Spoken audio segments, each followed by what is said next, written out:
Hey, Stacey David here with the Tales of a Gearhead podcast. Now, what is this? Well, it's a podcast that covers everything automotive, everything mechanical, everything that's just cool about the automotive lifestyle.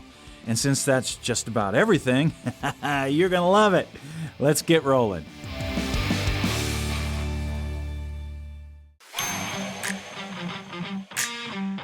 Okay, this next question comes from Matt. And Matt is working on a Dodge pickup, and he's got a question about wiring. And man, we get a lot of questions about wiring. Wiring is a big thing for people with projects. So we're going to try to wrap this around to where this appeals to everybody and somebody can get some information here. So his question is, he says, I got a 73 Dodge pickup. I'd like to know where I can get a new wiring harness. He says that Painless doesn't have a Dodge-specific harness. So do you think their universal harness would do the job, or should I find a hot rod shop that can just do a custom harness? Great question. Matt, I'll tell you what, I went on to Painless's website, and I've got some answers here for you of what I would recommend. Now, they've got, first of all, a 21-circuit customizable Mopar harness. This is for a 66 through 76 Mopar vehicle, car, truck, whatever. This is not a plug-and-play. This is not a direct plug-in to any specific vehicle. Why it's a Mopar harness is that Painless has built these so that it's all color-coded for Mopar colors. So if you are looking at a Mopar wiring book and it says a green wire with a yellow stripe goes to the headlights, this harness will have that same wire. That's the sort of thing that you need if you want to keep your vehicle original. And if you want to keep all of the books and the spec books and everything to where they're compatible. Now, if that's what you're wanting to do with this would be a good harness to put in there. Now, what they do when they say it's customizable is that the plugs or the wires don't terminate into a plug. In other words, they just go and then you have to cut them to the right length and you have to either crimp or solder the ends on and make your connections. So they're customizable to how you want to route the wires and how you want to put them in. So that's basically what this harness is. Personally, if you want to keep the truck all original, this would be the way to go. Another option that they have is what they call just the customizable harness. They have a 28 circuit and a 21 circuit as well. And this is what they call the pickup truck harness. Now, this is just for somebody that's wiring up a pickup. Now, the good thing about this harness is that the wiring is a little longer toward the back, so you have enough length to do a long bed truck or whatever. You may run into that with the first harness I told you about. If you're running to the back of a long bed, you may be short on some wires. You may have to, extend them a little bit. So, once again, this is a customizable harness. This is just going to be color-coded the way Painless color codes all of their wiring. Now, every wire will say where it goes, but it will not be compatible to a owner's manual or a tech book on your pickup. So you're starting to get into kind of a hot rod style harness. This is a great all-around harness, universal harness to do a hot rod kind of thing. Now, the next one they've got is their Pro Series. Now, personally, I use the Pro Series on almost everything. And the reason being is that I build a lot of resto mods. And that's what this is. For example, if you're putting a different engine in that truck, different transmission, and you're upgrading the wiring switch and this and that, just go with the Pro Series. That's what that's for. That's for somebody that's using a different alternator, a different ignition box, maybe putting fuel injection on it. All of these aftermarket things, the Pro Series, you can add air conditioning, you can add different stereo systems, you can add all of these different pieces, and it's going to have a way to wire it up, and it's going to go through all of the different options. So that is great for a resto mod guy. It's way too much harness if you're keeping your truck pretty much original. So, as you can see, Matt, you got some questions there. Even if you don't want to mess with it, if you're going to go to a hot rod shop, they're probably going to start with one of these harnesses. It's so much easier to start with this and then customize it. If you don't want to do this yourself, if it's just not something you're capable of doing, find a good hot rod shop, tell them what you want, and have them research the one and go, okay, this is the harness we'll do. It'll probably be the customizable one, the middle one. And they'll go, okay, here's what we'll do. It'll cost you X amount of dollars for us to put this in. It'll take a week or whatever they charge to do it. And you'll be wired up and ready to go. And then you'll have modern wiring in it. So hopefully, Matt, this gives you some ideas. And for the rest of you guys, if you're getting ready to wire your vehicle, there's a lot of options out there now. A lot of people think they want the plug-and-play type wiring harnesses. And a lot of these companies like Painless or Ron Francis or American Auto Wire, they do have plug-and-play harnesses. You just unplug your old one and put it in. That's great. But keep in mind, those are for if you're keeping the vehicle original and you want to just replace the original harness. As soon as you start adding different electrical components, engine, fuel injection, air conditioning, those kind of things, you need to start looking at either more of the street rod style harness or the Pro Series, which is, of course, the street rod resto mod on steroids. So hopefully this helps you out. Good luck to you guys. Okay, this question comes from Michael. Michael says, hey man, I just bought my son an 88 Chevy Silverado, and we're starting to do things like fixing up the bucket seats and the turn signals and just a lot of little things. It's just a great project for my son. He said, one question I have is the speedometer works, but it doesn't record the mileage. Any idea what this might be? Yeah, that's a pretty common problem. Those things just eventually go bad. And the good news is you can go to LMC Truck, man. They've got all kinds of stuff. They've got the original style gauges. Just get a new speedometer. Put it in, take you just a few minutes, and you'll be on your way. Also, while you're at it, you can update a bunch of gauges. You can go from the cable-driven speedometer to a wireless. And there's a lot of things. You can even modernize the gauges. Matter of fact, you're going to be really, really happy with the LMC catalog because they got a lot of stuff for that truck. So great project, man. Good luck to you on it. All right, this question comes from Michael. He says, hey, have you ever had a project car that you started and then regretted it or wanted to give up on it? Oh, yeah. I think everybody's done that at a time or two. Matter of fact, that's one of the issues when you go to somebody's shop and they got a car that's been sitting there for zillions of years. Things change. Family changes. The car they were going to build, time has gone by. They don't love it as much. Listen, that's common. That's okay. That's why you want to get into them in the right way, and then you want to be able to get out of them the right way. And here's one thing that you have to understand. Probably the most important aspect to Michael's question is knowing when it's time to get rid of something. I mean, when you're looking at it, you have to realistically look at it and go, am I in love with this thing? Was I ever in love with this thing? Do I ever really want to finish this? Or maybe you got into a project that you didn't realize it was going to take so much money or so much time to do. Listen, man, if things have presented themselves which now put the project in a different light, well, you owe it to yourself to look at that project and go, okay, am I realistically going to finish this? Do I have the money to finish this? Do I care?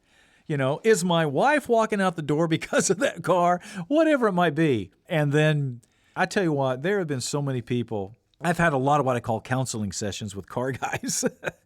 And we'll get with them and they're holding on to a vehicle, and they're just like, and it becomes a stubborn, prideful thing where they're like, I must finish this project. My dad gave it to me, or my uncle this, or somebody said I couldn't finish it. I want to prove them wrong. Whatever your reason is, you got to look at that and go, okay. And this is what I always ask people.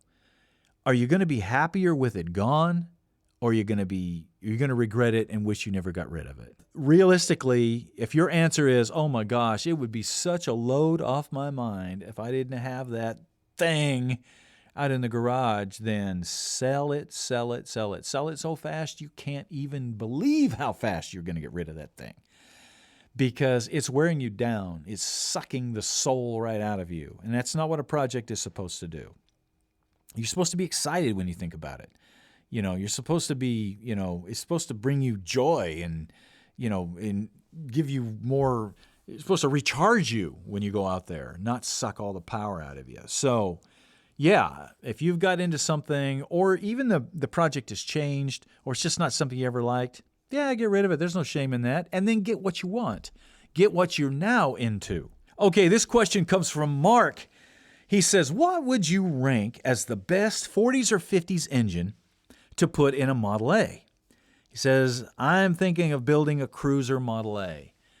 Well, that's an interesting question. You know, Zach, who does our website here, he just picked up a Model A little rumble seat coupe. I asked him this, and he said, anything that runs, man. Which is a great response. Okay, with the Model A's, I mean, you can't hardly go wrong with those things. Obviously, you know, you can hot rod the four-cylinder if you want to just keep it, you know, kind of cool and rustic and cheap. Personally, I mean, the flathead. That's pretty much, I mean, a flathead in a Model A is just awesome. Now, you said a 50s engine, so if you went into the 50s, other than the flathead, and of course, I'm a V8 guy, so here's the ones that I would rank. Obviously, there's the Oldsmobile's engines, which were really cool. There is the small block Chevys, the early ones, but, you know, that's that. My favorite of those V8s from the 50s would be the Buick Nailhead. I just think they look so cool. You know, especially if you got a couple of carburetors on it or a tri-power. The old Buick Nailheads are awesome. And anything more, I mean, you guys put 409s and 348s and stuff. That's a big, heavy engine, and it kind of overpowers a Model A. To me, a flathead or the Buick Nailhead are my two favorites. Can't get enough gears? Make sure to check out the Tales of a Gearhead podcast, where Stacey brings a lifetime of automotive knowledge, friendships, and expertise to the listener. Also, check out our social media channels for updates and videos of Gears projects, as well as special contests, giveaways, and events. If you have a vehicle you want to enter into What Are You Working On, go to StaceyDavid.com and submit it. There's also the online store and tons of other Gearhead information that will encourage you to get out there, build something, and go drive it. All right, this question is a very interesting one. A great question. It goes, can you do an episode or give me some tips on how to hold on or save a vehicle for future building projects? And the question is, he says, is it worth storing them until you're ready? Or should you wait for the time to purchase what you want? And the reason being, he came across a classic that he'd like to get right now, but he's not in the position to build it, restore it, and he has family commitments. So basically the question is it good to pick up a project vehicle and set it aside until you're ready to do it, or to wait until you're ready to do it and then go on the hunt for the vehicle? Great question. I mean, this right here can alleviate a lot of heartache from car guys. All right, in this particular situation, I am always, if the right vehicle presents itself and it's that one you want, you should jump on it. But that comes with a caveat. You don't want to do that all the time, because if you don't have a place to store it, if you don't have a place to store it properly, and if you don't have the permission from family and wife and the property owners or whoever to store said vehicle, no. Answer is just no. You are not in a position to do it. Don't even think about it. That's just asking for heartache. So obviously that will be the first thing. And when I say store it properly, if you're picking up a project vehicle, you don't want it sitting out in the weather where you can watch it rust. You need to put it inside, and you need to have it stored properly so it doesn't deteriorate anymore as you're getting ready for it. Usually when somebody finds a vehicle, a potential project vehicle, it's in such good shape that you can't pass it up. That's a great time to find it, but you want to keep it in that really good shape.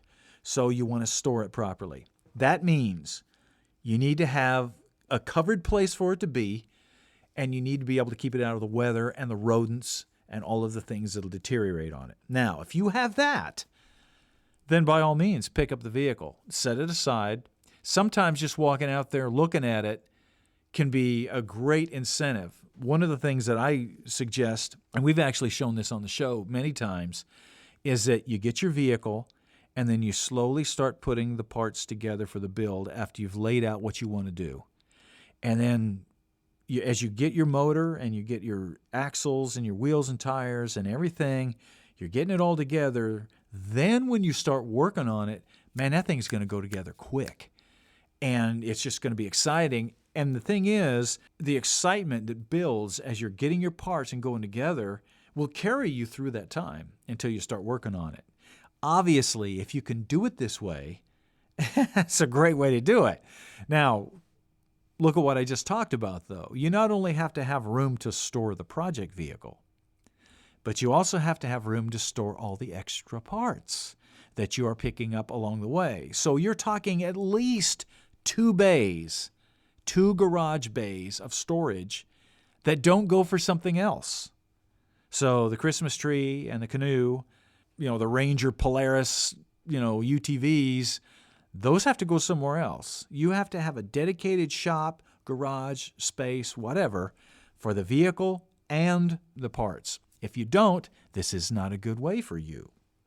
Like I said, you have to look and see what you're ready to do. Now, to go the other way means you get your place, you get your garage, and you get the tools, you get the place, and you get everything that you're going to need to jump into this vehicle.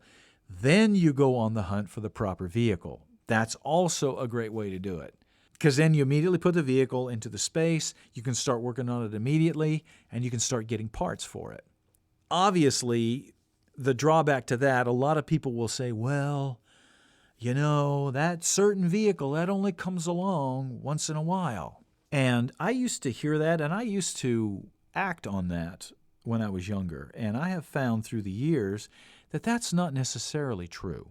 I have found that pretty much when you're ready to find a particular vehicle, if you look hard enough, you'll find it. There are exceptions to that, super rare things. I am right in the middle of getting a vehicle right now that there's only 3 known to exist. And I'm not going to tell you about it until I know for sure, because I don't want to get myself overly excited, or you either. But there's only 3 known to exist, and this is one of them. Obviously, those don't come along very often, so you need to act on those appropriately. But generally, that project vehicle, that Camaro, that Chevelle, that kind of thing, they're out there. And sometimes the deal you think you're getting now, you'll get a much better deal down the road.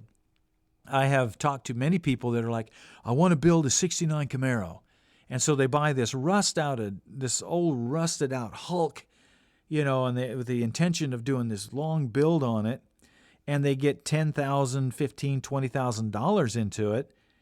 And then a nice, restored, older restoration driving vehicle comes up for $15,000. I mean, they could have just spent $15,000 and be driving a Camaro today, and they're in the middle of building one that's still 3 years from being finished. And some people don't care. If you're building your own, they don't care about that. So, like I said, these decisions are decisions you have to make as the car guy, what you're going to do. But once again, getting back to the question of the commitments and, how to hold on to something, I'll wrap this up by saying, if you have the money and you have that's, disposable income that you can invest in a vehicle and let it sit for a while, and you have the space where you can store it properly, then absolutely I would, when the right one comes along, I'd jump all over it. If you don't have those first 2 things, then I would wait until you are in the position and just shop and look around. And then when you do have the space and the place and the time and the money to actually get into the project, that's when you get your project. I hope this helps you guys. I hope that this helps kind of get you in a right frame of mind for getting into a restoration project. This question comes from Randy. He says, what is the highest mileage vehicle that you own or currently own? Well, I've had some that have got a lot of miles on them, 300,000 old Mercedes diesels and things like that. But honestly, the one that I've got right now that actually I just got rid of that had the highest amount of miles on it, that's untouched. Now, he didn't specify if does it have the original engine or not. But the Redbird Trans Am project that we did on the show last season Had 170,000 miles on it with the original LS engine and still ran like a scalded dog. No oil leaks, nothing. Which just, shows you how awesome those LS engines are. But that's the highest mileage one that I've got like that. Now, the little red wagon Dodge pickup that I've got has way over that, but it's on, third engine now? Yeah, so that, it's got the miles on it, but I'm getting ready to put a third engine in it, and I'm going to do all different axles and everything. So the actual truck body has 250,000 on it, but the drivetrain, no. Anyway, that answers your question. And this one comes from Victor. He says, what is your favorite guitar? Favorite guitar? Gosh, that's like asking what your favorite candy bar is or something. I mean, how do you answer that? I like them all. Each one has its own place. But to answer your question, obviously, I grew up playing, Gibsons and Fenders. As far as electrics go, acoustics are a whole different animal. But I do have one that I've had forever. I bought this thing in the mid-'80s. It was a Schecter that was custom made. It's the same, basically the same guitar that Mark Knopfler played when he was playing Schecters back then. It looks just like a Stratocaster. It sounds like one, but it has those special, what they call the monster pickups, and they're just a real fat single coil. So they still have the single coil punch, which I'm a Stratocaster guy. I mean, that's the guitar I always reach for. But these they're a lot warmer. They're a lot punchier than just a regular Stratocaster pickup. So they have a little more of a Gibson warmth to them, but they're still distinctly a Stratocaster. So that's my favorite one. Probably never get rid of that one. I've put a lot of miles on it. Every nick, every mark on it is something that I put on it over the years. And I still have the old road case in there that goes with it. But so that'd probably be my favorite. What's yours, Victor? You must be a guitar player.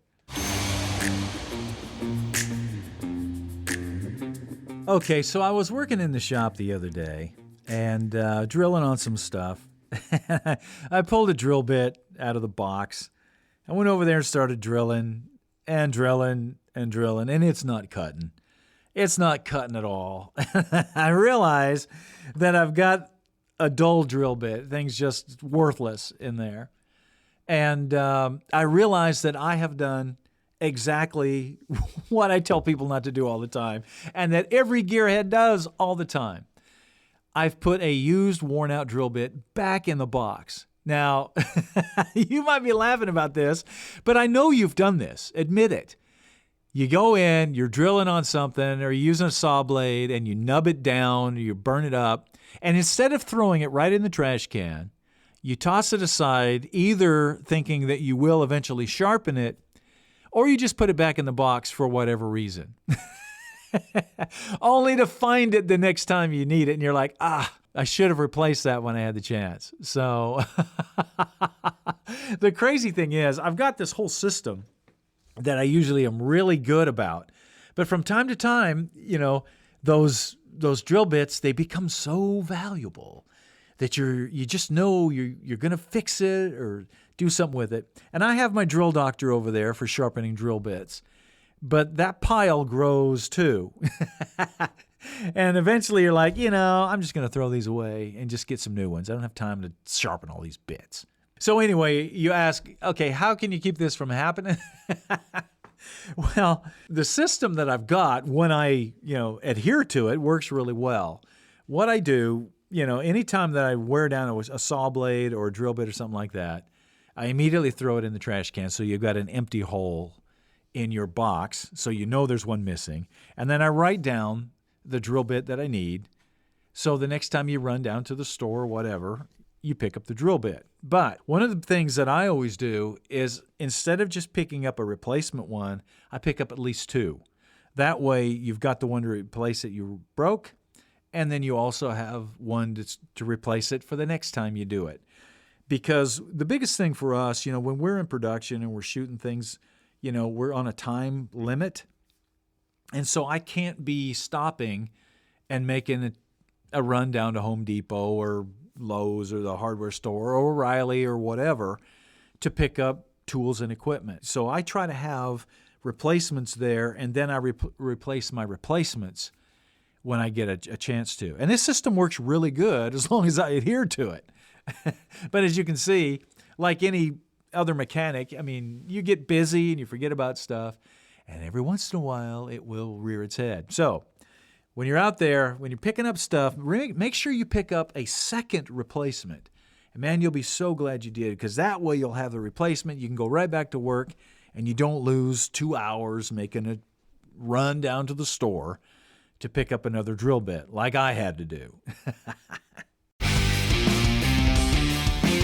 All right, that's our show for today, which means you need to get out there and start working on something. Spend some time turning wrenches. You might be surprised how much you like it. Also, make sure you check out our website, staceydavid.com, because we got all kinds of new products and some other great stuff that you're going to love. Also, make sure you check out our social media. That's Instagram, TikTok, Facebook, YouTube, all at Official Stacey David. Our social media is where you're going to find all of the bonus content, the giveaways, the contests, the trivia. We even have extra viewer projects that focus on what you're working on. The new season of Gears will be on MAV TV, and YouTube will be the place that you can view all of your favorite Gears episodes, as well as the full project builds that follow the project from beginning to end. All right, that's all the announcements. We're all up to date. We'll see you next time.